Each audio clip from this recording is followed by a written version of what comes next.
Hey guys, welcome back. It has been a while since I've done an update. I think it was March since I put the motor mount video out. I owe you guys an update because I hope to be having this thing running very soon. Hopefully in the next couple of weeks. But before I do that, I want to give you an update, give you kind of a quick list of everything I've done, the problems I've run into. And yeah, it's been a struggle getting this thing in. You think it was 160 degree V6 to another, it would be an easy kind of swap in, and if I wasn't turbocharging it, it probably would be fairly easy. But because this turbo over here is bigger than the old one, it makes everything harder because they didn't have the custom intake manifold that I literally built kind of to work with the turbo system on the old car, the old engine, and all that other stuff. Everything is basically new and fresh and rebuilt again. For at least the second, maybe third, fourth time. I don't know. I've lost count. But can I give you an idea where I'm at here? First of all, let me know what you think about the intro that I've done. It's just a very rookie intro, I guess we'll call it. But been wanting to work on one for a while. Let me know what you think of it, and we'll maybe I'll keep it. If you don't see it, that means I didn't put it in. So first thing you notice, there's a turbo over here. Used to be a battery on this side. Battery is now over there. That is a Group 67. You can see the number on there, 67R5. It's a small battery, sits nice and low and fits in there. Made a little bracket for it. Get a little bit better view of that thing. Make a bracket here to go down into the one of the bolts that bolts down there where the old AC parts used to be. Had to get a different AC alternator bracket. I found one of these off a 94 Z24 in an Auto Wreckers, not too far from here. Thankfully, I was able to find that because if you've seen my previous videos, the alternator used to be down over here. Because with the intake manifold I had built on the old engine, I had to cut it up, make it work down there because the alternator would no longer fit up there with the intake manifold the way I built it. So now I had to get another one from a 3.1 V6 to make it work on here. I think I could have made the Montana alternator work. It did actually clear. Other people have told me that it wasn't going to clear, but I still had a good inch of space between the Montana alternator and the blower motor back there. But I wanted to go with the stock alternator if possible, just because it made everything a little bit easier for the electrical stuff. And yes, I know this is not pretty. Yes, it's a mess. You can see all the junk I've got laying around everywhere here because this is a real world build. This is not some YouTube special where I get sponsorships and everything else. This is me spending my own money, my own time, and that's why it takes a while because I'm just like you guys. I work a real job. I come home, I'm tired. Some days I would get to work on it, some days I don't. Some days I got other obligations and things that I need to do. You know, it's that's the way it really is in the real world, and this is not going to be a super pretty build, but it should work. Like I said, even at the earlier videos, this is a budget build to the best of my ability. It's still going to probably cost me a few $1,000s to get it all done, but in the grand scheme of kind of what horsepower versus dollars, I should be on the pretty good side, honestly. Okay, we talked about the turbo. We got the battery over there. This thing here, actually, I built for one of my old Montana vans that have bleeding issues. If anybody's familiar with the Montanas or the 3400s in general, trying to bleed the air out of the system is a pain in the butt because the highest point is typically this spot, but the bleeders are down in this area for the stock Montana and over on the thermostat housing over here. So trying to bleed the air out of Montana is a pain in the butt. So I transferred this so I built this years ago, so I just figured I'd use it on here just to make it, again, bleeding the air system a little bit easier. Still got to put the intercooler piping in. The intercooler piping is going to be running backwards compared to what I did before. So the turbo feeds out right down here, goes down into the intercooler down over there. So I had to chop out some pieces of the lights here. I've got the piping is all built up, welded up, just need to install it, but got some other odds and ends to clean up first before I can get that all done. One of the other issues I hear, and I did down when I was putting this pipe, that heater core pipe down there, and I did not realize that this intake manifold had a piece of broken pipe inside it. So got some videos of it as I was trying to get that out, so I'll throw those up just so you guys can see what I was doing there. So I'm trying to put this piece here. So when the coolant pipes goes out the back of the intake manifold underneath the thermostat, it's supposed to go in this hole right down here, right there. And I'm trying to put that in there, and I realize this will not go in. So then I started doing a little more investigating.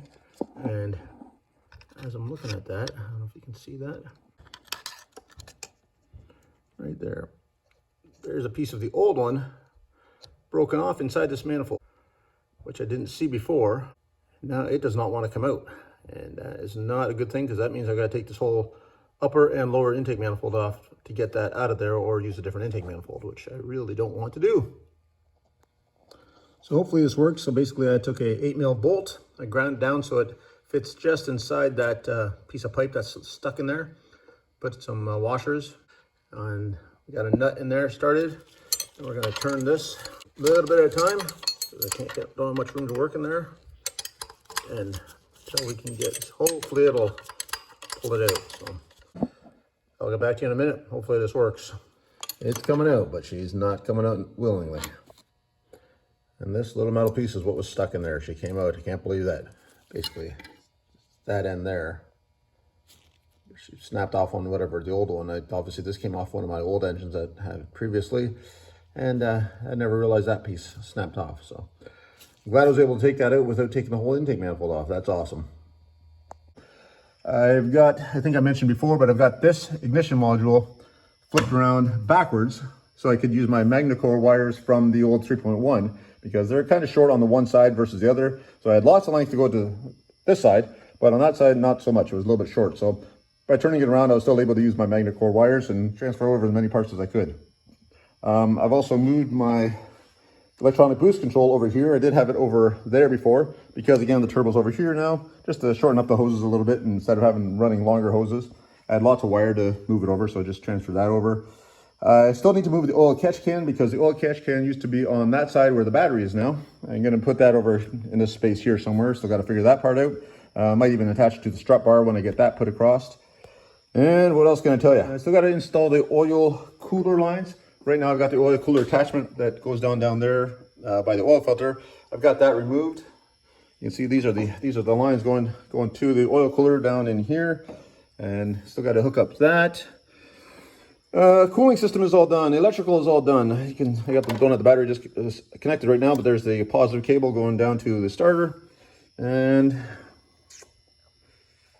yeah, it's been a lot of work. I can't even remember all the stuff I had to do. The throttle body and brackets and stuff here. This is not from the Montana. This is from I think an 04, 05 Chevy Impala. Because on the Montana, this bracket kind of faces up, and it was basically running right into the hood. So change the bracket. This throttle linkage here is different. And so I also got the throttle cable from the Impala, which was a lot easier to hook up. I did have some problems with the pedal where it hooks up to the cable.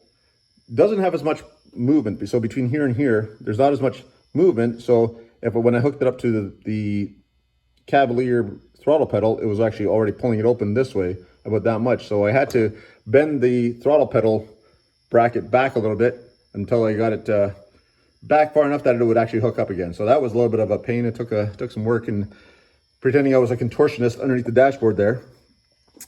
And what else can I tell you?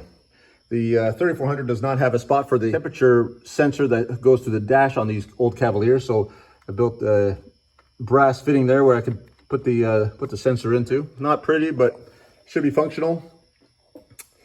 And that's the turbo piping. That's probably the important part here. So I've got log manifold under there, and this is going to be hard to see. So I got log manifold under there. Everything's been wrapped in header wrap. So just to keep temperatures from melting anything, hopefully. So we got manifold over there, feeds down under here. Same thing on the back side. That is a different Dorman exhaust manifold. It does work, but I did have to clearance it a little bit right by the tie rod, the inner tie rod, because it did touch on there just a little bit. So with it sitting up like this, and then the tie rod's at full droop, we'll call it, it is clearanced now enough that it should never be able to touch. But so there, I have to basically build a Y pipe coming underneath here, over here to the turbo down there.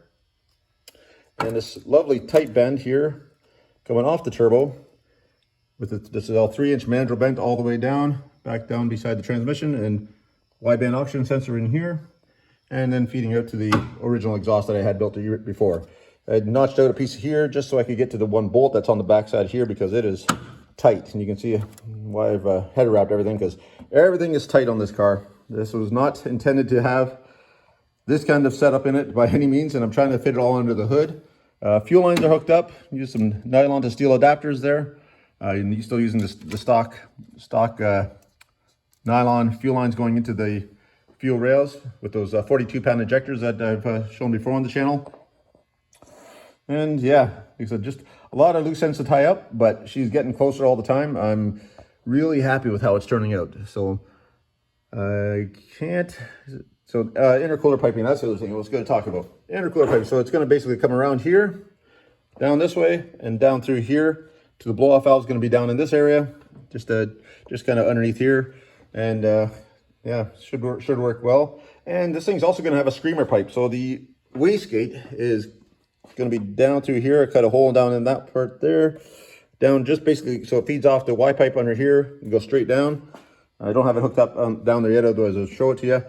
But going to have a wastegate that's going to be down there, and there's going to be a screamer pipe. I've still got to figure out how I'm going to route that screamer pipe and where it's going to exit, but that should be something new. Hopefully it's not too obnoxious.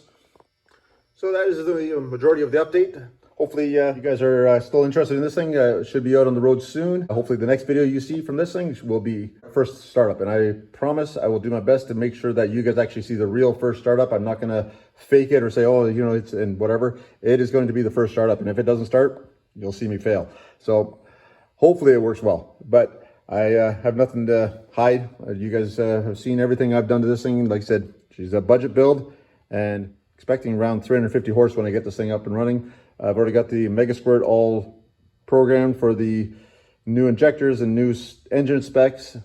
Should fire up fairly easily just based on the old engine, because it's, you know, same basic design, same architecture, same sensors, everything else. She should fire right up, but as long as I've done everything right on my end. So hopefully you guys like it, and we'll talk to you later. I appreciate you guys. We're almost up to 500 subscribers, so if you like it, subscribe. And I really appreciate all the people that already have. And if you don't like it, let me know. Thank you very much, guys. Have a good night. We'll see ya. Bye-bye.